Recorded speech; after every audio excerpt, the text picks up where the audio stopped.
Suivez désormais l'émission Au pied du maître du pasteur Clément Asagba de l'église Maison des Nations sur YouTube, Facebook en tapant simplement Clément Asagba et n'oubliez pas de s'abonner et d'activer la cloche de notification et d'aimer. Que le Seigneur vous bénisse.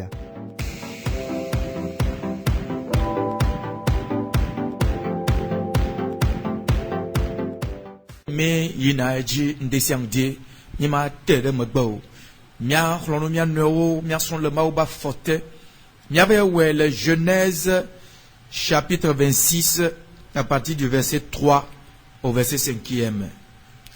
Séjourne dans ce pays-ci. Noduyame. Je serai avec toi. Ma nokpliwo. Je te bénirai. Eye mayirao. Car je donnerai toutes ces contrées à toi et à ta postérité. Et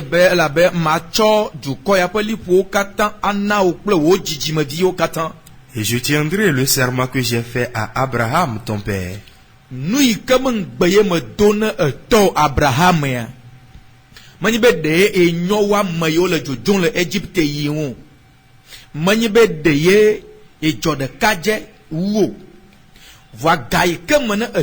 Abraham nyekpli me yoe bene vano wa klomdo la be me ja choe aha onade yenti me di le pomia me ja to ji le pomia me alo ma to ji le pomia me ja to ji la nyegba ya ji me ja tuju kode ye me yoe me de ye anyo wo va menu veva nyesbe sre po ai ke me yoe me dong be vo ne ye nyamawi ke dong be ala me potonye mawu me potonye lu tepe wola aye nye ma dalejio nu yo me gblone to Abraham ngbe ke me do ne towa bena ma wo de aji nye le gbogbom cho vai bena nu ike le jojom le me hihe ya me gbe na mi le nu yo me mito nu yo me kpo nu yo me se ya me de ji me sebe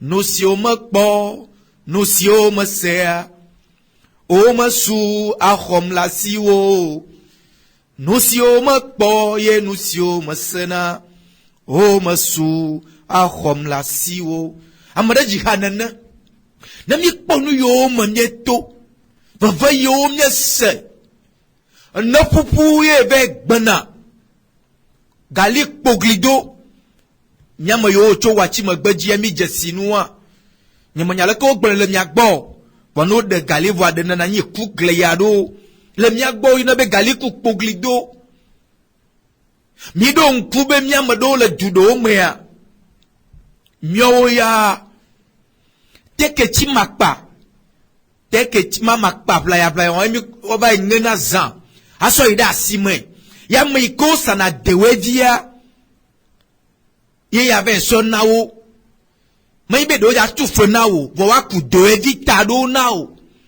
ye nya so baba home ha ti nya kponu ladu nya mo do wa de kam mi yina ave chode ma baye o akso ha alo neti ba baye o nya so ha ye nya do ta ya sime ona ni mi be sane bieve bono mi tonu o kakame et maoule mi da simi ga potole egbe nove Kristo towo malagbogbon na mi le choba yibe vavese se o le we egbe bena ka kande ji me gale no miasi le maumo ala bene mi ponu yo le jojom de mi ajila ala sibebe maujo kuto ene ala si me tojo ba kunene makpla dodo amale yo ma vous ma vous alimentation générale de la fide amalo yobe boutique amalo yobe magasin nous on la photo on vient on masque l'outil de demain aye nami fond de kanye siang de kanye lo nyama samba odia David globe sebe kaka na sandua ye ban kufa na da chikaka ye ban ye me zamba ju ba tosu na sibe piscine ne c'est-à-dire chine ne va no apupu oh fika ye khonam ato ava makota ji me poto le psaume 121 je lève les yeux vers les montagnes d'où me vient le secours Na mokota eji mokpolu si mokplo mi afika e kona ma tu ava. Isaac tonu ya wo mabo ma wu gbone de kaji abe. Magajoyi Egypte o la bena. Ayi ke mabe no duame noji. Projet wa yi ke ne deto me akpoto noji. Nou kanchio ndiya nya mo chobe nyebe abla nu kumawu iwa sonde nu blabla me ya azuna nu ke amonto na tiatia. Ye jesima u nyakepe. Ye jwe a son ku Kristo. Ye le chochi de me. Alors me kpo I chochi obo nanibe ye le nkonye sala ndi kanya ya la Radio Providence ye me kpo cho agbo na Yesu vole le nyanyi ko sewa me dibe ma gbo na obe ne cho agbo duanyi na Yesu a ya be na sol ku Yesu a tonu blabla me tokede mani be pastor globe mani be nyame church mo ndodo globe va wo nto na bla nu tokede wo nto yikebe jesi Yesu a mi kuma kadede la no tokede nuwa ya Abraham woku mawu ye mawu dong benebe nu yo me globe ma yirawo azoli zo zo me vese se ba we be Isaac nglobe nu ya o Isaac va nglobe mawu ikene to subo mawu ikene to blanu plus zole nu blabla me a o motu le dusi ya o pole miaka ke le mawu subo madasia va vese se nu ma jeje va we be de kaja be ya jo mawu be de magajola magavale ndikanya be matono be magajo blanu kumawu be ndekpola jo na mede kama ina nkonye atonye atovo na numa jena jile duya mo tonye la tovo ne manya fi kenele America le Europe le Asie le Océanie le yele nkonye semle ndikanya ya malagbogbo no be mawu ne blanu kui zole nu blabla mele yimla nde jona nu kanti me gbono pipi ne lia glonyade wa le miase. Verset 4. Dieu multiplierait ta postérité comme les étoiles du ciel. Mawu be yai troye pon nu amesi le keye bo na jejia no sibeji pour le tredio we ne gbagbo. Je donnerai à ta postérité toutes ces contrées.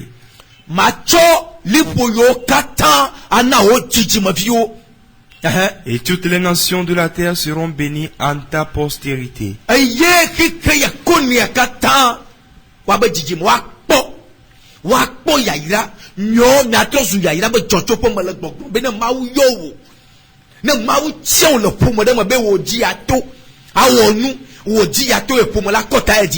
Si le que tout Radio Providence dit tout pas nous moto to la tenani kaka ye ma ou tout Radio Providence dit ya modo to radio ya douani ye gbeya nyama gado mi le gomo pom le me na ma ou be ya to wa wona ya to nu me gbeya pastor me va nya gbo ma to na mi be na mi tu ha me vio do to ma ou nya me mi tona brama vio babena nyamayo ye mi khose alo mi chong kunu cholen kuma ponawa mawu manyama yin kunu so tona jio ho Yesu zole Yesu me blanu ple mawu seveve maula klotonu gedeme hati na banyinu gosi mi ti do me kpla hati ne wa ba do alogavi wa yobe sikane wa klela no vinyawo nu ikane jona de sikaji ama jesi hati de maula ba do e ya kle du ko la po no vinye e nu la blago vo woye tia be e oji atolawe nu kanti de jo nani dadi nu kai joy jo nani jo la konye faon ni soja de na ju yawa no tukpele de ya jo boya tite na blanu kumawu amado le obe se paso le ko bla nu kudo mawo nu bla bla kado ma nu ike mawo bio to gbodo la we gbo Abraham mawo to le be de chop Isaac to savo nyamado bi jibi am ton via me ne bo na mawo to no de kanya ya be onele be kala o de me no to no to kaka de Virginia no no to kone atenwe a ye le o ma me ko eva no bo na wu am me nya vi to kwede yo Abraham wodaji wode mau panyaji ablanu kumawu hafi akpo mau pasila no binye aduyade to la nyolembo kokoko Ne tite ne son le nous blabla mais des projets voilà inko. Ah mola tout. Il y a ola pour kake. Il y a dans la Bible à me John a dit nous. Maintenant le français globé. Lorsque Dieu approuve la voix d'un homme, il dispose à son égard même ses ennemis. Lorsque Dieu approuve la voix d'un homme, il met à sa disposition même ses ennemis. Ne maou dasi, maou blanco, mikou maou me le zonson, et maou pel asil le dio, ne maou tamon le zon de dia. Abe wo futo wa tozu nunu, ewe o nu ina wea. Haha. Mikpo gede ye gede gale jojon. Ola blase o mate pedio la no vigne. Yata blanuku maou. Amado milene mina nu oligbea, aga ipodeka. Madame zona nene le mbabla mokuma wola. Madame zona nene o. Madame zona kumaou nene o. Blanuku maou le bedodora me. Be gaele keme. Le considère me be ma chonka kaya. Alto gbere po monyeta. De vignon bak peta. Vignon mo chome. Po meyata. De Christo hameata le duko. Rike koni adi. Manani yega soba blanu akumawo. Azu ya yirabe jochopo. Nous quand tu me donnes nous, Nami Josué chapitre 1, Josué chapitre 1 verset 5 tu ici c'est nyade le tepo wa seida. Manyave de senya yo hova, nyaga don kuji senya yara. Nul ne tiendra devant toi. Abene wele son le nous blabla me payer. Yi kana mo se coup de kadja la vifan. Ne Israël ne me foma de Dieu mo die do ne be poma x y mo die me ma yo poma de ba khonya la si o vo ne poma ke mo die do ne yo vo di o die do a yimi le nya to poto no vigne de son là yo we lagbe agbe le mo le ndi kanya ya était le conduit home me kada ji no be maula yo do ya to nu ga o ato ne be nul ne tiendra devant toi ne so le ndalo mo pe ya be na de ke ma to te den konao.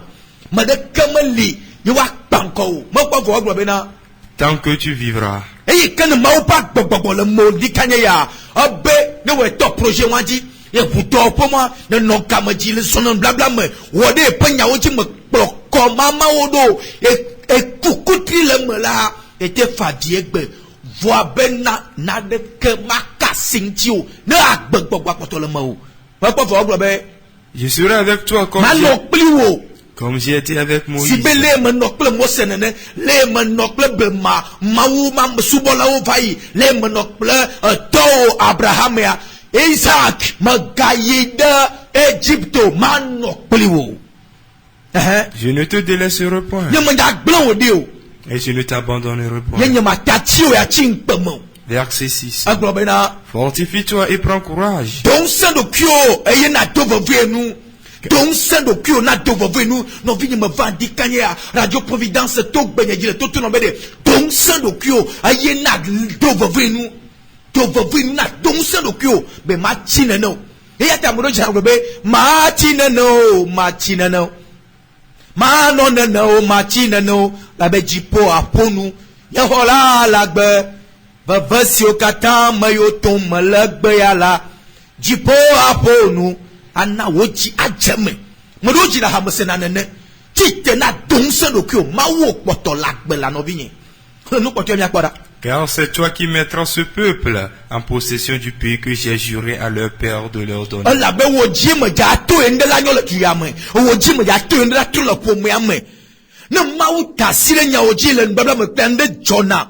Yenu ke Jonah futo te chite de pepe me glona futo te binasi joine ajeto te binasi joine nyame nyanko kakao na no satana to ta te chite be aleve na o maten pejio o pastor nyawa ko le glo jesi me famille o enalo nu ke jole me pomo mea o munyoye egbe kenyem duro to keji nyem yo pastor nyem laisser gomo yo meti jo subo senya yara le Genèse 31 verset 29 amada Bible la globale ko ma main est assez forte pour faire du mal. Bible la globale Jacob be yedwa yinkokwe yedwa imagbedura lota yeso pe yedi o bagbe mo chomodo lota e tite todo aji Bible be enyi ni alaba ike jobe avo ya bline into eroku yo bri yo pochome blanu ku ma uzon le ma wa ba fotea Bible ba mo fonyi ke nyi ni alaba na achite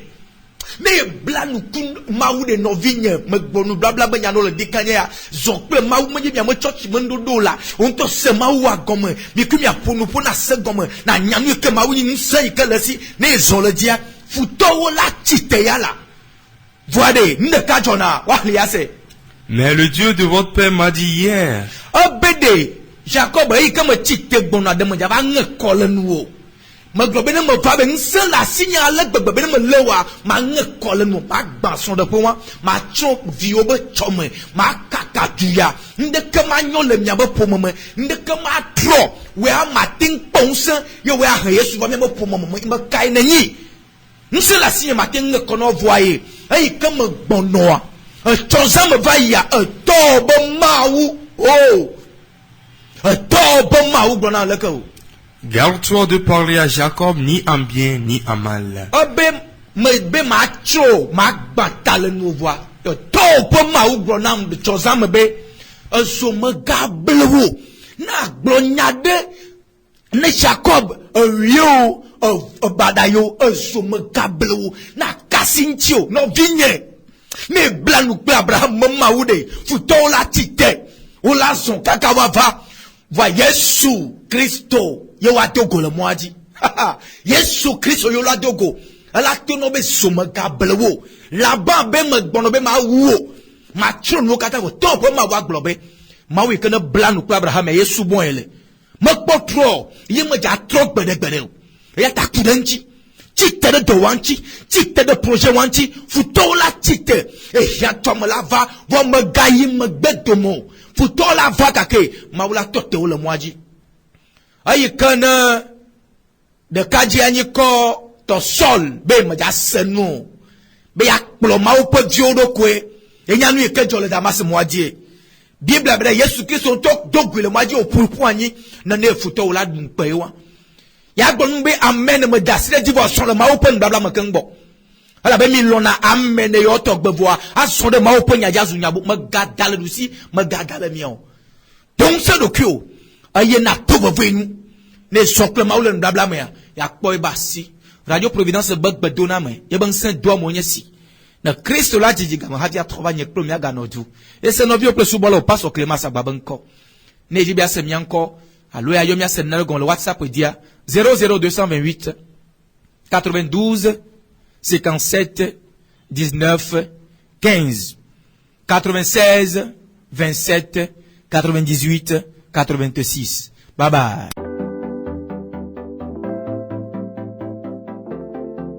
Suivez désormais l'émission Au pied du maître du pasteur Clément Sagba de l'église Maison des Nations sur YouTube, Facebook en tapant simplement Clément Sagba et n'oubliez pas de s'abonner et d'activer la cloche de notification et d'aimer. Que le Seigneur vous bénisse.